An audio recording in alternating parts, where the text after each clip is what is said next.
नमन और सभी उपासक उपासिकाओं को नमो बुद्धाय जय भीम। आज के इस पावन अवसर पर माताओं और बहनों से माताओं और बहनों से मैं यही कहना चाहूँगी कि आप शिक्षा पर सबसे ज़्यादा जोर दें। जब तक हमें शिक्षा नहीं मिलेगी तब तक हम आगे कोई काम नहीं कर पाएंगे। हम महिलाएं इतनी शक्तिशाली हैं, इतनी पावरफुल हैं कि हम हर काम कर सकती हैं।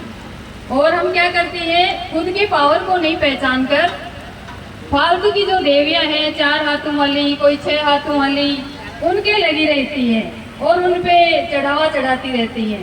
तो खुद के पावर को पहचानो। हम ही देवी हैं, हम ही लक्ष्मी, हम ही दुर्गा और हम ही सरस्वती हैं। तो अपने पावर को पहचाने और अंधविश्वास से दूर रहें।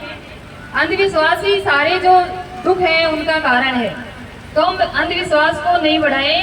एक महिला है, परिवार की मुखिया होती है, बच्चे की पहली गुरु माँ ही होती है। तो वो माँ ही अपने बेटे को और बेटी को अंधविश्वास जन्म से ही सिखा देती है। तो एक पीढ़ी का जो अंधविश्वास है अगली पीढ़ी के लिए परंपरा बन जाता है। तो इसके लिए मैं आपको एक छोटी सी स्टोरी सुना देती हूँ। एक बार एक दंपति एक परिवार में एक गांव में एक दंपति रहते थे। तो वो दोनों ही अंधे थे।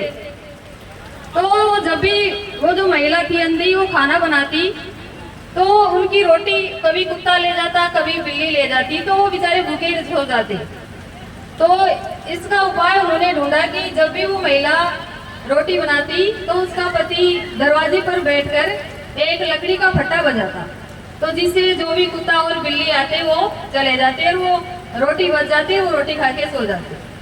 और उनके एक बेटा था। तो जैसे ही बेटा बड़ा हुआ, बेटे की शादी हुई, तो शादी होने के बाद में जैसे उसकी पत्नी आई, तो जैसे ही वो पत्नी खाना बनाने बैठी तो बेटा भी वो फट्टा लेके दरवाजे पे बैठ गया। तो उसकी पत्नी ने कहा कि आप ये क्यों बजा रहे हो? तो उसने कहा कि मेरे माता पिता, जब मेरी माँ खाना बनाती थी तो मेरे पिताजी भी यही बजाते थे। तो उसकी पत्नी ने उसे समझाया कि तुम्हारे माँ बाप अंधे थे, उनकी जो रोटी थी कभी कुत्ता और बिल्ली ले जाते थे, इसलिए वो ये बजाते थे। आप तो हम तो देख सकते हैं। तो इसलिए एक पीढ़ी का जो अंधविश्वास है अगली पीढ़ी के लिए परंपरा बन जाता है। तो आप इन अंधविश्वास और पाखंडवाद से दूर रहें और कपड़ों में मोह ज्यादा नहीं रखें। हम महिलाएं हैं, साज श्रृंगार में, सजने संवरने में इन्हीं में लगी रह जाती हैं और अपने पावर को नहीं पहचान कर यहीं की यहीं रह जाती हैं। तो हमें जो बाबा साहब ने हमें अधिकार दिए हैं उनको पहचान कर और आगे दम के लिए काम करना है। हमारे पास समय बहुत है लेकिन हम उसका सही उपयोग नहीं कर पाते हैं। तो इसलिए हमें बच्चियां हैं उनको शिक्षा के लिए प्रेरित करना है, उनको अंधविश्वास और पाखंड से दूर रखना है। माताओं बहनों से मेरा यही निवेदन है। सभी को बहुत बहुत धन्यवाद, आपने मेरी बातें सुनी।